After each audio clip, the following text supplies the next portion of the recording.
तो चलिए आज एक बहुत ही क्लासिक कहानी की दुनिया में चलते हैं।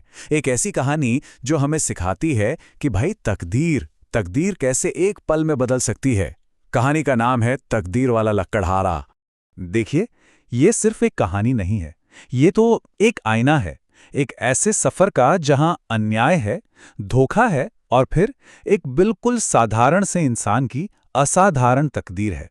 तो चलिए शुरू करते हैं ये दिलचस्प दास्तां। तो कहानी का पहला हिस्सा, पहला अध्याय शुरू होता है एक बहुत ही सीधे साधे लकड़हारे से।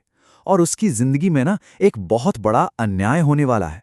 एक ऐसा अन्याय जो सब कुछ बदल कर रख देगा। तो मिलिए, ये है हमारा हीरो अर्जुन। हरियापुर गांव का रहने वाला, गरीब है लेकिन भाई ईमानदारी कूट कूट कर भरी है।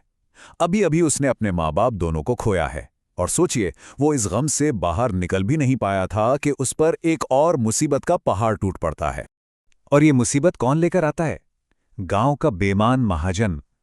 यहां देखिए, सच्चाई और धोखे में कितना बड़ा फर्क है।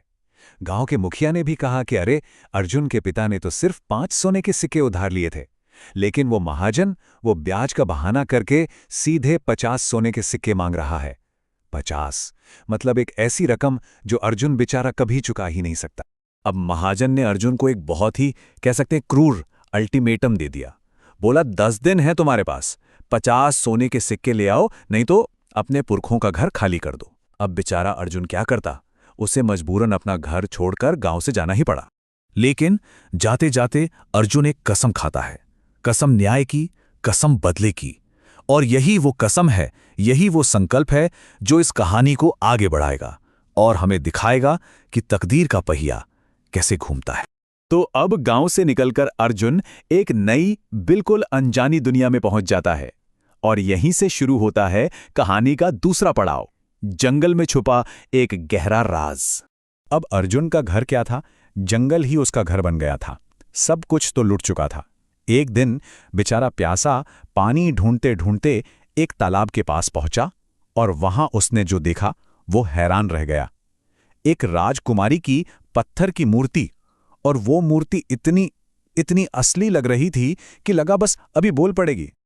और मूर्ति सच में बोल पड़ी। उसने बताया कि वो केशव नगर की राजकुमारी सौम्या है और एक दुष्ट जादूगरनी ने उसे श्राप देकर पत्थर बना दिया। वही जादूगरनी, पता है, एक चील का रूप लेकर उस पर हमेशा नजर रखती है और उसे श्राप से मुक्ति दिलाने का सिर्फ एक ही रास्ता है। जंगल में एक पुराना ठंडा पड़ चुका ज्वालामुखी है, उसी की जादुई राख। तो बस अर्जुन को अपनी जिंदगी का एक नया मकसद मिल गया। अब मिशन क्या है? ज्वालामुखी तक पहुंचना है, वहां एक परी मिलेगी, उसकी पहेली सुलझानी है और फिर वो जादुई राख हासिल करनी है।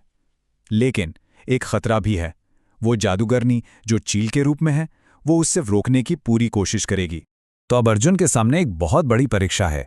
देखते हैं वो इस जादुई राख को हासिल करने की चुनौती को कैसे पूरा करता है। जैसे ही अर्जुन ज्वालामुखी पर पहुंचा, एक परी सामने आ गई और उसने अर्जुन से एक पहेली पूछी। पहेली ये थी, बताओ ऐसी कौन सी चीज है जो तुम जितना बांटोगे उतनी ही बढ़ेगी, लेकिन अगर उसे जमा करके रखोगे तो वो खत्म हो जाएगी। अब ये सिर्फ एक पहेली नहीं थी, ये तो अर्जुन के दिल और उसकी नीयत का इम्तिहान था। अर्जुन का दिल तो साफ था, उसकी नीयत भी साफ थी।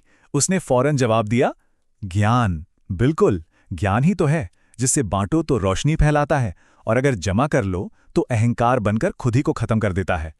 कोई भी लालची आदमी होता ना, वो इसका जवाब दे ही नहीं पाता, पर अर्जुन की सच्चाई ने उसे ये परीक्षा पास करा दी। लेकिन रुकिए, असली टेस्ट तो अब शुरू हुआ। जब अर्जुन वापस आ रहा था तो वही चील यानी जादूगरनी, उसने रास्ता रोक लिया और बोली, ये राख इस्तेमाल मत करना, वो मूर्ति एक खतरनाक शक्ति है, वो सब तबाह कर देगी। और तभी एक साधु भी वहां आ गए। उन्होंने कहा, बेटा सारी राख इस्तेमाल मत करना, थोड़ी सी बचा लेना।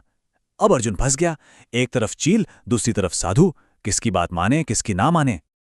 और बस अब कहानी अपने क्लाइमैक्स पर पहुंच गई है। एक ऐसा मोड़ जहां सब कुछ दांव पर लगा है। अर्जुन का बस एक फैसला और सारी सच्चाई सामने आ जाएगी। अर्जुन ने सोचा और उसे साधु की बात में कुछ सच्चाई लगी, तो उसने एक बहुत ही समझदारी का काम किया। उसने पूरी राख नहीं बल्कि सिर्फ आधी राख उस पत्थर की मूर्ति पर छिड़की। और जैसे ही राख पड़ी, वो पत्थर की मूर्ति एक खूबसूरत राजकुमारी में बदल गई।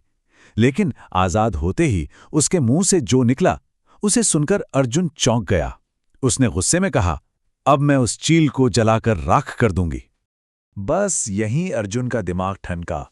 उसने सोचा, एक असली राजकुमारी वो किसी को जलाकर राख करने की बात क्यों करेगी? उसके पास ऐसी शक्ति कहां से आएगी? ये शक का बस एक छोटा सा पल था, लेकिन इसी पल ने सब कुछ बदल दिया। अर्जुन ने एक पल भी नहीं गवाया। उसने झट से बची हुई राख उठाई और उस चील पर फेंक दी। और फिर जो हुआ वो एक चमत्कार था। वो चील, वो भी राजकुमारी सौम्या बन गई। तो अब जाकर सारा खेल समझ में आया। वो जो पत्थर की मूर्ति थी वो असल में जादूगरनी थी, राजकुमारी के भेष में, और बेचारी असली राजकुमारी को उसने चील बना दिया था। वो साधु ये सब जानते थे और इसीलिए उन्होंने अर्जुन की मदद की। और आखिर में साधु ने अपनी शक्ति से उस दुष्ट जादूगरनी का हमेशा हमेशा के लिए अंत कर दिया। और इसी के साथ कहानी अपने आखिरी और सबसे शानदार पड़ाव पर पहुंचती है। अब हम देखेंगे कि कैसे एक बेचारा सताया हुआ लकड़हारा तकदीर का खेल पलटकर राजा बनता है। जरा देखिए अर्जुन का ये सफर। कहाँ एक गरीब लकड़हारा जिसे गांव से निकाल दिया गया था, कहाँ जंगल में एक राजकुमारी का दोस्त, फिर एक शक्तिशाली जादूगरनी को हराने वाला हीरो, और आखिर में एक न्याय करने वाला राजा। क्या कमाल का सफर है ना? अब राजा अर्जुन अपनी पत्नी राजकुमारी सौम्या के साथ वापस अपने गांव हरियापुर लौटता है और सबसे पहला काम क्या करता है? वो उसी बेईमान महाजन को दरबार में बुलवाता है, अपनी कसम पूरी करता है और उसे उसके गुनाहों के लिए जिंदगी भर के लिए जेल में डाल देता है। और इस तरह हरियापुर में आखिरकार न्याय की जीत होती है। तो अंत में ये कहानी हमें एक बहुत गहरा संदेश देती है। देखिए, तकदीर तो हर किसी की बदलती है, लेकिन असली तकदीर वाला, असली भाग्यशाली इंसान वो है जो अन्याय के सामने सिर नहीं झुकाता। और जब उसके हाथ में ताकत आती है ना, तो वो उसका इस्तेमाल बदला लेने में नहीं बल्कि न्याय करने में करता है। ये बहुत गहरी बात है, जरा सोचिएगा।